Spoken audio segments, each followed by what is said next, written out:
নমস্কার, আপনারা দেখছেন গ্লোব টিভি, সবার পাশে সবার সাথে। গ্লোব নিউজ নিয়ে এখন আমি সুপর্ণা রয়েছি আপনাদের সঙ্গে। এক নজরে দেখে নেব আজকের বিশেষ বিশেষ খবর। লোকসভা নির্বাচনের প্রস্তুতি সভা। কাটোয়ায় জনসভা করবেন অভিষেক ব্যানার্জি। গ্রাম্য মন্দিরের জেরে বিবাদ। ক্যালকাটা জার্নালিস্টস ক্লাবের আলোকচিত্র প্রদর্শনী। আসছে বিস্তারিত খবরে। লোকসভা নির্বাচনের প্রস্তুতি সভা। সম্প্রতি মালদা কলেজ অডিটোরিয়ামে লোকসভা নির্বাচনের প্রস্তুতি সভা অনুষ্ঠিত হল। সেখানে দক্ষিণ মালদা লোকসভা কেন্দ্রের তৃণমূল প্রার্থী শাহনওয়াজ আলী রায়হান এবং উত্তর মালদা লোকসভা কেন্দ্রের তৃণমূল প্রার্থী প্রসূন ব্যানার্জির উপস্থিতিতে দলের নেতা কর্মীদের সঙ্গে নিয়ে একটি আলোচনা সভা অনুষ্ঠিত হয়। ক্ষমতায় আসে বা যদি নাও আসে, বিরোধী রাজনীতিতে থাকে, তারা বাংলাকে টার্গেট করবে।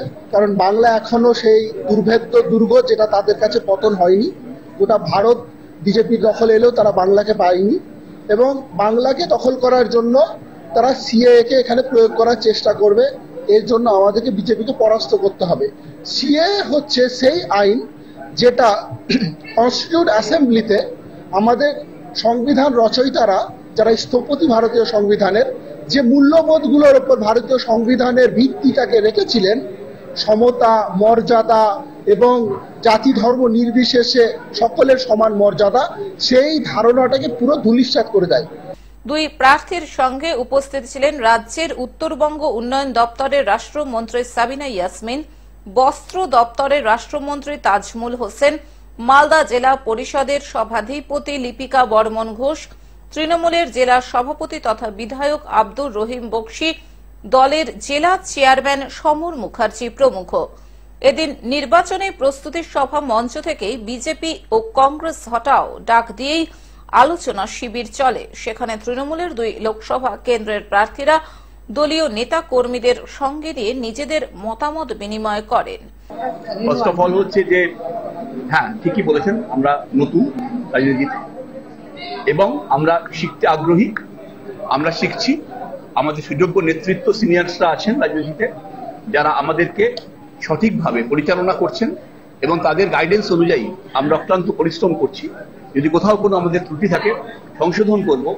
সব জানতা নই, কিন্তু শিখতে আগ্রহী, পরিশ্রমী এবং সিনিয়রদেরকে সম্মান করি। এটা প্রথম উত্তর। দ্বিতীয় হচ্ছে সাংগঠনিক বিষয়।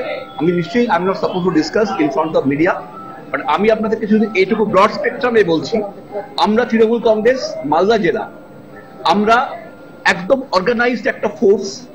আমাদের সুযোগ্য নেতৃত্ব কোহেসিভ ফোর্স তৈরি করেছেন। প্রত্যেকটা বুথে আমাদের যে স্ট্রেংথ আছে, যে ভাইবস আছে, আমাদের কর্মীদের যে স্পিরিট আছে, নেতৃত্বের যে ভিশন আছে, মাথার মমতা বন্দ্যোপাধ্যায় রয়েছেন, অভিষেক বন্দ্যোপাধ্যায় রয়েছেন, ফর্মিডেবল ফোর্স। আপনি স্টপ করতে পারবেন না, আনস্টপেবল, দুয়ে দুই পাক্কা। যদিও এদিনের এই প্রস্তুতি সভায় দেখা যায়নি চাঁচলের তৃণমূল দলের বিধায়ক নিহার ঘোষ এবং তৃণমূলের রাজ্যসভার সাংসদ মৌসুম নূরকে। কয়েকদিন পরে ভোট, আপনার বললেন আগামীকালকের মধ্যে অঞ্চল কমিটি, বুথ কমিটির তালিকা জমা দিতে। অঞ্চল কমিটি, বুথ কমিটি কমপ্লিট আছে। রিপ্লেসমেন্ট করে দেওয়া হয়েছিল, যদি কিছু নামার রিপ্লেসমেন্ট করা যায়, কিছু হয়তো সেই সময় তো রাখা হয়নি, পঞ্চায়েত ইলেকশনের সময় তাকে ঢুকিয়ে নেওয়া। এই যে রিপ্লেসমেন্ট, বুথ কমিটি কমপ্লিট, অঞ্চল committee complete, block committee complete, সমস্ত শাখা সংগঠন কমপ্লিট, জেলা কমিটি কমপ্লিট। রিপ্লেসমেন্টের দুটো নাম, হয়তো আপনার নামটা বাদ পড়ে গেছিল আপনি সেই সময়, এখন আপনাকে ঢুকাতে হবে। ওটা দলীয় নিয়ম কানুন আর কি, রণকৌশল। সেটা তো প্রেসকে বলানো যাবে না। দলীয় রণকৌশল ওটা, যে আমরা কিভাবে সংগঠনটাকে সুন্দর করে সাজাবো। মালদা থেকে অভিষেক দাসের রিপোর্ট, গ্লোব নিউজ। কাটোয়ায় জনসভা করবেন অভিষেক ব্যানার্জি। লোকসভা ভোটের আগেই পূর্ব বর্ধমান জেলায় আসছেন অভিষেক ব্যানার্জি। আগামী 22 তারিখে পূর্ব বর্ধমান জেলার কাটোয়ায় জনসভা করবেন সর্বভারতীয় তৃণমূল কংগ্রেসের সাধারণ সম্পাদক অভিষেক ব্যানার্জি। সেই জনসভাকে সামনে রেখে বুধবার কাটোয়া বিধানসভা তৃণমূল কংগ্রেসের পক্ষ থেকে একটি প্রস্তুতি সভা অনুষ্ঠিত হল কাটোয়া সংহতি মঞ্চে। উপস্থিত ছিলেন পূর্ব বর্ধমান জেলা তৃণমূল কংগ্রেসের সভাপতি তথা কাটোয়ার বিধায়ক রবীন্দ্রনাথ চ্যাটার্জি, দাইহাট শহর তৃণমূল কংগ্রেসের সভাপতি রাধানাথ ভট্টাচার্য, দাইহাট পৌরসভার চেয়ারম্যান প্রদীপ কুমার রায়, কাটোয়া 1 নম্বর ব্লক তৃণমূল কংগ্রেসের সভাপতি নারায়ণ চন্দ্র সাঁতরা, কাটোয়া 2 নম্বর ব্লক তৃণমূল কংগ্রেসের সভাপতি পিন্টু মণ্ডল সহ অন্যান্যরা। এই সভায় হাজির হয়েছিলেন দাইহাট শহর, কাটোয়া 1 নম্বর, কাটোয়া 2 নম্বর ব্লকের তৃণমূলের কর্মীরা। লোকসভা নির্বাচনে আমাদের দলের প্রার্থীদের নাম ঘোষিত হয়ে আমাদের দলের প্রার্থীদের জেতাতে হবে সেই সম্পর্কে কর্মীদের ওয়াকিবহাল করা। আর জেতানোর জন্য আমাদের দলের সর্বভারতীয় সাধারণ সম্পাদক অভিষেক বন্দ্যোপাধ্যায় আগামী 22 তারিখে কাটোয়া স্টেডিয়ামে একটা জনসভা করবে। সেই সভাকেও যাতে সাকসেসফুল করা যায় সেই লক্ষ্যেও আজকে কর্মীদের আমরা সচেতন। কাটোয়া থেকে রাহুল রায় রিপোর্ট, গ্লোব নিউজ। গ্রাম্য মন্দিরের জেরে বিবাদ। গ্রাম্য মন্দিরের জেরে বিবাদ আর তা নিয়ে উত্তেজনা ছড়ালো আসানসোল দক্ষিণ থানার ফতেপুর গ্রামে। ফতেপুর গ্রামে একটি 16 আনার শ্রী শ্রী কালী মাতার মন্দির। ফতেপুর গ্রামের সন্তোষ পণ্ডিত বিষয়টি নিয়ে কোর্টের দ্বারস্থ হন। নির্দিষ্ট নথিও রয়েছে তাদের কাছে, কিন্তু তারা পুজো করা থেকে বঞ্চিত হচ্ছে বলে দাবি জানান।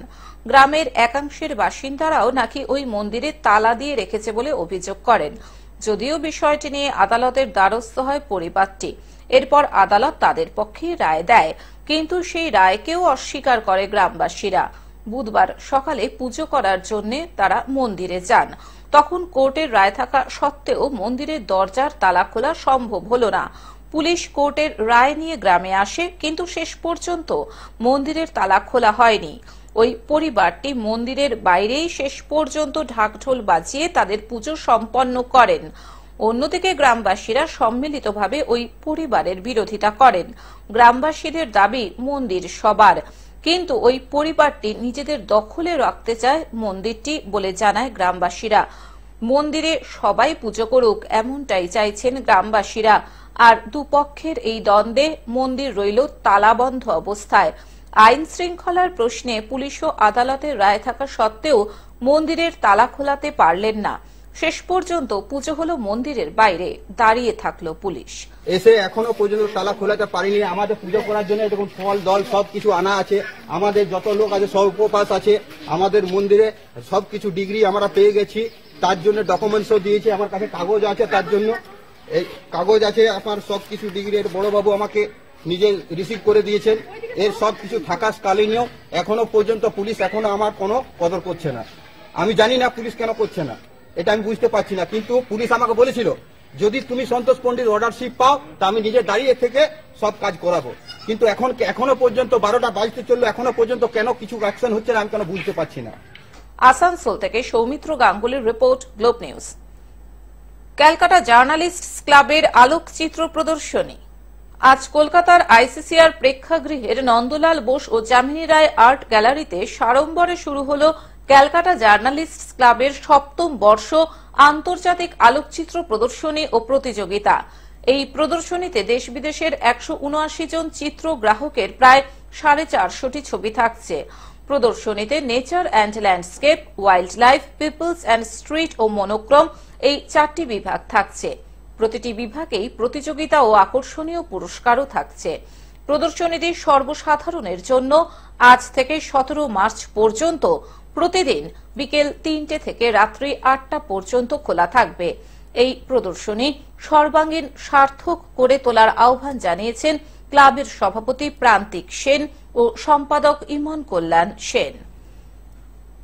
এখন থেকে গ্লোব টিভি দেখুন আপনার স্মার্টফোনেও। গুগল প্লে স্টোর অথবা অ্যাপল স্টোর থেকে ডাউনলোড করুন গ্লোব টিভি লাইভ অ্যাপ এবং জিও টিভি অ্যাপ। এছাড়াও জিও ফাইবারেও গ্লোব টিভি দেখুন 1457 নম্বরে।